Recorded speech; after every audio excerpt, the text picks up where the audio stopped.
From the first British colonial attempts of North America in the early 17th century of Jamestown and Plymouth to the pre-Civil War era, whites and Native Americans struggled to maintain lasting harmony and coexistence.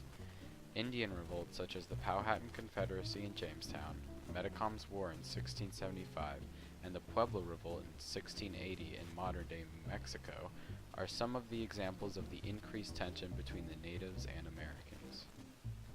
The Cherokee tribe inhabited the lands of the Carolinas, northern Georgia, Alabama, southwest Virginia, and the Cumberland Basin of Tennessee and Kentucky before any European nations arrived in the New World.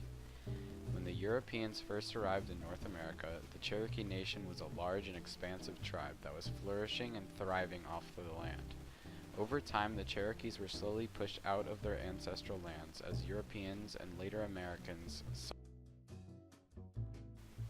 The American people would fail to see the Native Americans as fellow humans and civilized beings, despite the fact that the Cherokees modeled their government after the United States government and were well adapted to the Western way of life.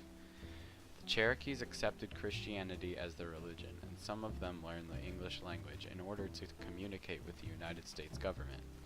Most Cherokees were proud of their distinct way of life and believed that they were a sovereign nation. However, the United States government under Andrew Jackson saw the native land as United States territory. The increased pressure by the United States government caused many natives to sell their land and start moving to Indian reservations in the West. The state of Georgia passed laws that allowed for the seizing of all Cherokee land by Georgian residents. The Cherokees claimed that they were a sovereign nation, therefore the state of Georgia could not take their land without national consent. So the Cherokees sued the state of Georgia and the case went to the Supreme Court. The Supreme Court case of Worcester v. Georgia ruled that the Cherokee Nation was a sovereign nation and Georgia could not gain control over their territory. Georgia and Andrew Jackson rejected this decision and refused to enforce it. The Cherokee Nation was divided between moving to the Western Reservation or The Treaty of New Echota was signed in December of 1835, which ceded all of the Cherokee lands to the United States in return for land in the West and some money to cover the relocation expenses. The Cherokees were given until 1838 to leave their land. Some did not leave their land and were forcefully relocated by the United States government to the Western reservations. This was known as the Trail of Tears. The Cherokee tribe should not have been removed from their territories because the Treaty of New Echota was not sanctioned by the Cherokee Council, the execution of laws involving Cherokee territory was unconstitutional, the use of threats and bribes in order to facilitate the removal of natives were unjust, and the adaptation of Cherokee government style proved that the Cherokee could assimilate into American society. The Treaty of New Echota was a major argument in favor of the legal process of removing the natives. The treaty was signed on December 29, 1835 by unauthorized members of the Cherokee tribe. John Ridge sent a letter to his father, Major Ridge, on March 10, 1835, stating, "We have protested against this and have succeeded to get a treaty made to be sent home for ratification of the people." John Ridge is referring to him protesting against the administration of John Ross, the president of the Cherokee people at the time, and signing the Treaty of New Echota without the consent of Ross and the council. The treaty ceded all of the Cherokee lands to the United States, and in return the United States would grant the Cherokees land in the Oklahoma Territory and money for relocation expenses. The tribal council and many members of the tribe rejected this treaty and demanded that it be nullified. A letter sent to the Congress of the United States on June 21, 1836, titled "Protest of the Cherokee Delegation," states that the treaty is fraudulent, false upon its face, made by unauthorized individuals without the sanction and against the wishes of the great body of the Cherokee people. The Cherokee people have fervently denied the instrument or treaty as an official resignation of land.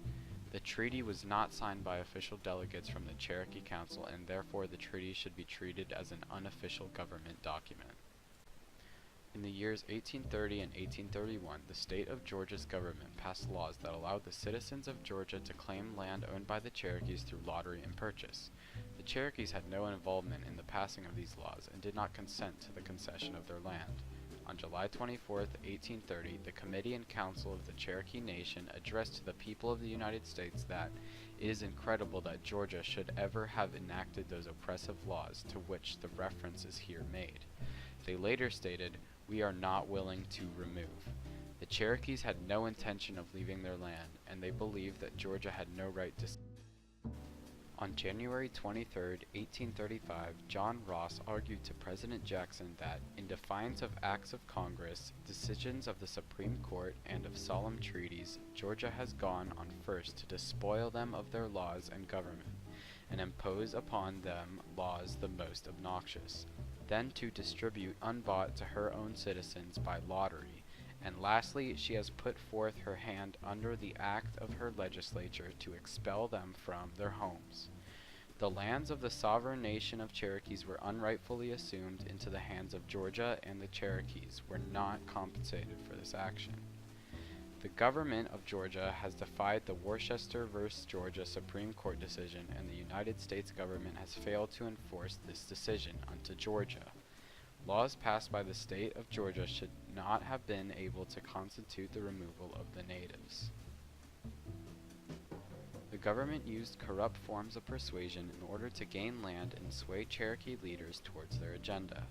In William Penn's excerpt from November of 1829, A Brief View of the Present Relation Between the Government and People of the United States and the Indians Within Our National Limits, he wrote that all attempts to accomplish this removal of the Indians by bribery or fraud, by intimidation and threats, by withholding them a knowledge of the strength of their cause, by practicing upon their ignorance and their fears, all such attempts are acts of oppression, and therefore entirely unjustifiable. Penn, a white male, noticed the exploitation of the weaknesses of the Cherokee people by whites, and deemed these acts as the Cherokees' lack of public education and separation from American society caused them to become ignorant to their current situation, and they were easily deceived by the more educated white men. Americans more than likely used the disadvantages of the Cherokee for personal gain, and they were easily able to swindle away Cherokee land. The Cherokee government put a lot of effort into reforming their government into the style of the American government. The Cherokee people also were very open towards adapting to parts of Western culture and even ended up converting to Christianity. The Cherokee people were on the path to smoothly assimilate into American society while still maintaining fundamental. Senator Theodore Frelinghuysen of New Jersey stated in an excerpt, "Prompted and encouraged by our councils, they, the Cherokee, have in good earnest resolved to become men, rational, educated Christian men, and they have succeeded beyond our most sanguine hopes. They have established a regular constitution of civil government, republican in its principles. Wise and beneficial laws are enacted. The people acknowledge their authority and feel their obligation." Frelinghuysen, a white male, stressed in his excerpt that the Cherokee people have put forth time and effort into changing their way of life to fit the American definition of a human. The Cherokees desired to one day be considered a human in the eyes of the Western world. In conclusion, the Cherokees should not have been removed from their land because there is no justifiable evidence that would support their removal. No official treaties were signed, no laws permitted the taking of their land, no moral ways of persuading the natives toward the American agenda, and no way to argue against the fact that the Cherokee were humans. They were a sovereign nation that had permanent claims to their ancestral territory.